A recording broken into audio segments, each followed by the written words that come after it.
Now we're going to talk about a really, really serious problem. I had it. I mean, sometimes I do have it. It happens very rarely now, though. But I did have it a lot when I first started trying to make money in music and trying to gig. Now it's called Imposters syndrome. You guys probably heard about it, but you know, we can label it whatever we want. You could be like stage fright, blah, blah, blah, lack of confidence, scared to perform, whatever it is. But imposter syndrome is essentially you don't think you deserve this. You feel like an imposter. You are scared. You are worried. It leads to lots of anxiety, lots of stress. You will be shaking when you're performing. It is not a fun experience to go through. And if I butchered the definition, I'm really, really sorry. Let me know in the comments what's a better way to do it. But that's how I see it. Now, if you're new here, I'm Luan. I'm a professional musician, graduated Berkeley with a scholarship, and I've got a free music school where I give away everything I know for free and practical music lessons. So go check it out if that is something you want to learn from. Now, the best way that I have found that beats this every single time is proof. The number one thing, and I'm going to give you three things. So number one thing, proof. Proof equals confidence. Always remember that. And confidence is not something that you will muster from the present or from the future. You can't draw confidence from the future. Confidence is brought from the past. Confidence is coming from, I have done this, thus I know I can. So you need to think about it that way. If you are ever feeling not confident, and then the thoughts start coming into your head like, how am I doing this? Do I deserve this? This is not real. Why am I calling myself a musician? Am I even a good singer? Wow, this is crazy that people are actually paying attention to me. Why are they paying me for this? I do not deserve this. You will always say crazy shit like that in your head. And one thing you need to do is be like, yo, the sign right there that's holding you back is just lacking proof. Usually for me, it was always lacking proof. And I just needed to establish that proof existed that I could do what I was saying I was going to do.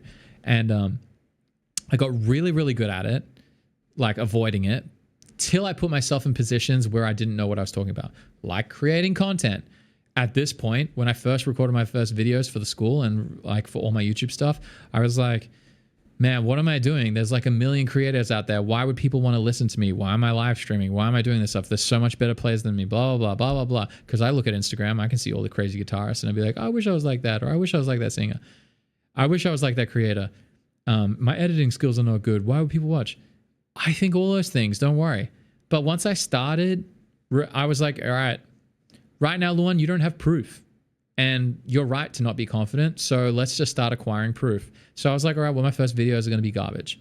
And then I still think that they're all going to be garbage. But I'm also getting to a point where I have proof now that someone has benefited from what I've said. When I'm going through this making money course, this gigging course that I'm recording currently, that you guys are watching, this is one of the lessons from our free school.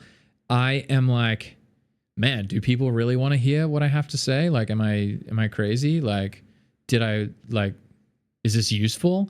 And then I always sit down and think, I was like, well, no, Luan, you have offered content before. People have come out to you. They've reached out to you. They've been like, thank you. You've saved me so much time. This sucked. I was having the biggest pain trying to get through this point, and I watched your video and it helped me a lot. I understand how this X works better. And I'm like, if one person wins from this, which I already know there's going to be like a handful of my students that are going to love these videos, I'm like, all right, well, that's all that I need. So I'm confident to then talk about this because this is my experience and this is how I handle it. And that is all you're doing in every single setting. Actually, the other recent one I did was I ran my own ticketed event and I was scared. I was like, are people going to show up? Are they going to buy tickets?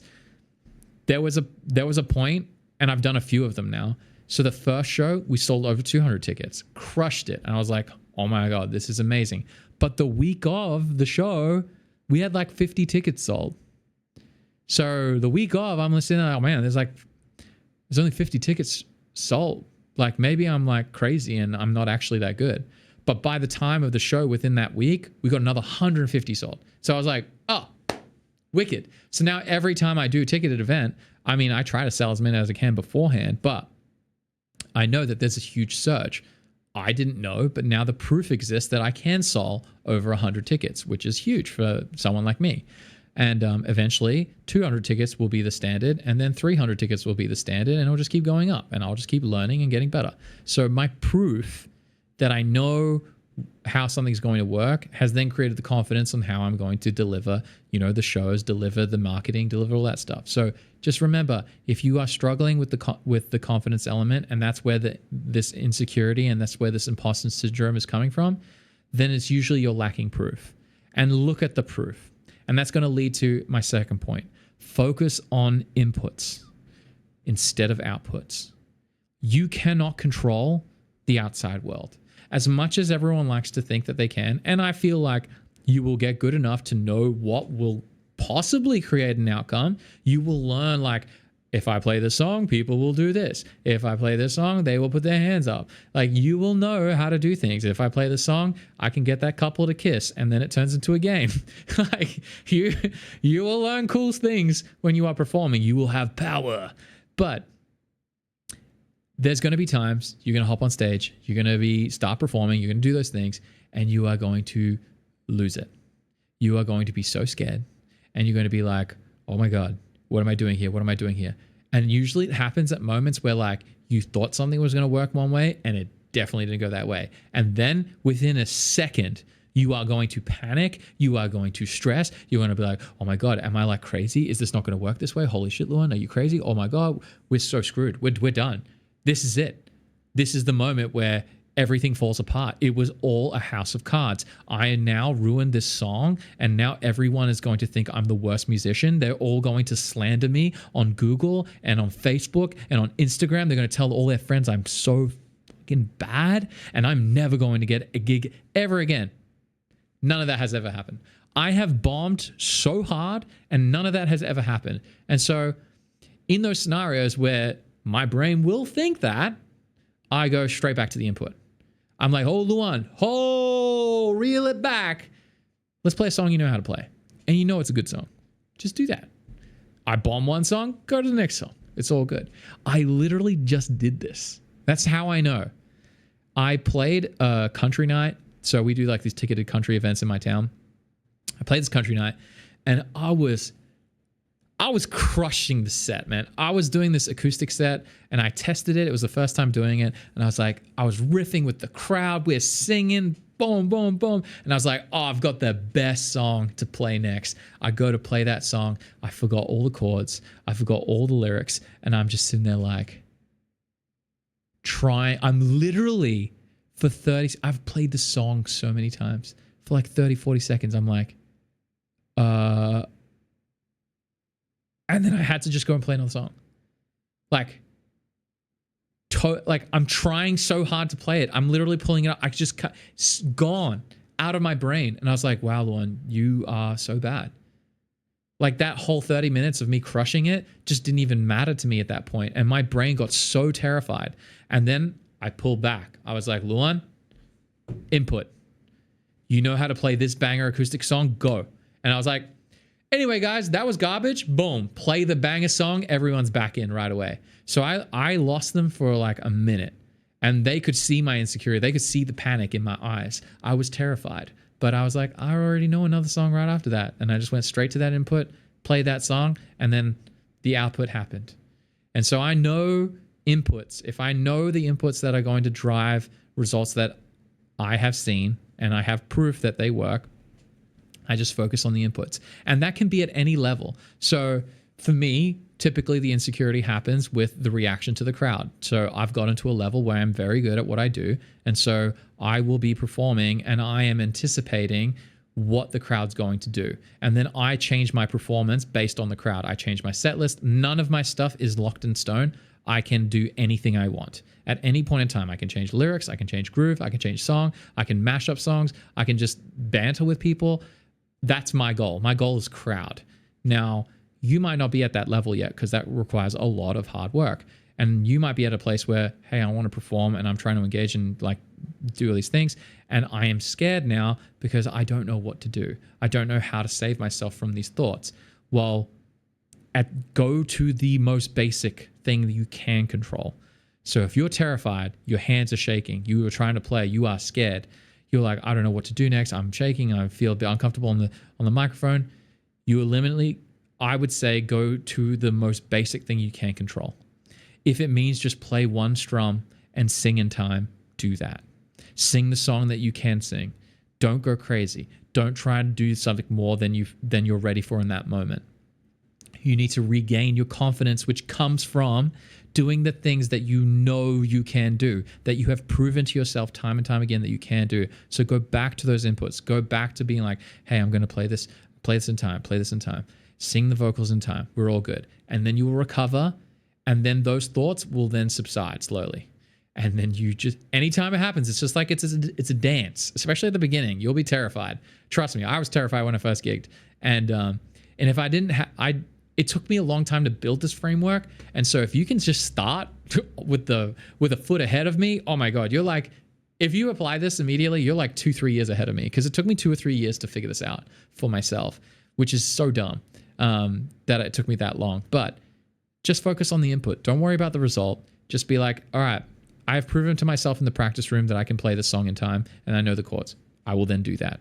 And that is what I highly recommend you do. So that's the most important thing. And now it's going to lead us to our third thing, which is going to help out with your imposter syndrome and your lack of confidence, things like that.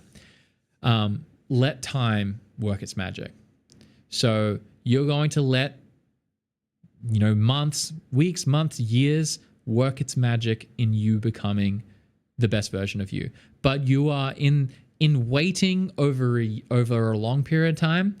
Every day in the short term, you're going to be working really, really hard. So every day, if you wake up and you're like, for the next hour, I'm going to be better at music than I was yesterday. Just keep it simple. You do that every single day, or as much as you can handle. You're going to get so good so fast. And when I say so fast, people underestimate, they'll overestimate what they're going to do in a couple of weeks. So in a couple of weeks, you might see some quick growth. But if you keep the consistency, a lot of people can't stay consistent past a month.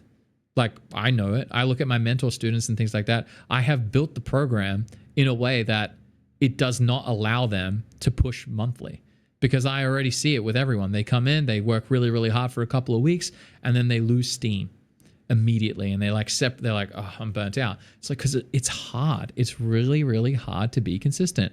And so if you can bring it down a little bit, don't go too crazy, and just keep it really, really consistent and something manageable that you're like, I can do this every day. Like, there's no problem. I can do this every day. No stress. I have my morning coffee. I practice. I can do this every day. Do that. And then over a year, that return is insane. It is just like tenfold. You will be so surprised. And all that is going to do is going to give you more evidence that you know what you're doing, so that when you do get into those positions where you're insecure and you're stressing and you feel like you're an imposter, you will now have even more proof, and you'll have more ways to focus on your inputs, and then you can execute even better at your shows. So hopefully this helps you guys in beating imposter syndrome, because I know some people can be diagnosed with it or whatever, but I felt it. So I don't know if it was like full whatever diagnosed. I'm not a psychiatrist, but you can win. And I'm proof of that. You can go in and you can do things that you never thought that you could do. You can interact with people in ways that you never thought possible. And all it needs to do is you just need to put in work. And it has nothing to do with, who you are and are you an introvert or extrovert. I'm actually like very introverted. I do not like to go and party with everyone. I do not like to be like let's go and hang out and do. Like, I honestly don't. When I hear I'm making content, I like doing my live streaming, I like playing on stages, and then I just want to hang out with my family. And like before that, I was just playing video games, and I did not want to go outside. So on a stage, I have huge energy, but outside of the stage, I'm just Luan just checks out. Luan's like, I do my thing, and that's it. And so there's no rule in any way. You can be whatever you want to be, but the fact of like, do you want to make money and succeed in music? Anyone can do it. Like, I can do it, you can do it. So hopefully this helps you in achieving your goals, and hopefully it helps you manage the stress that might be coming towards your way when you do start performing and you do start trying to do things that you aren't confident in, and help you build that, give you give you tangible ways that you can support yourself in succeeding. All right. Catch you guys in the next video.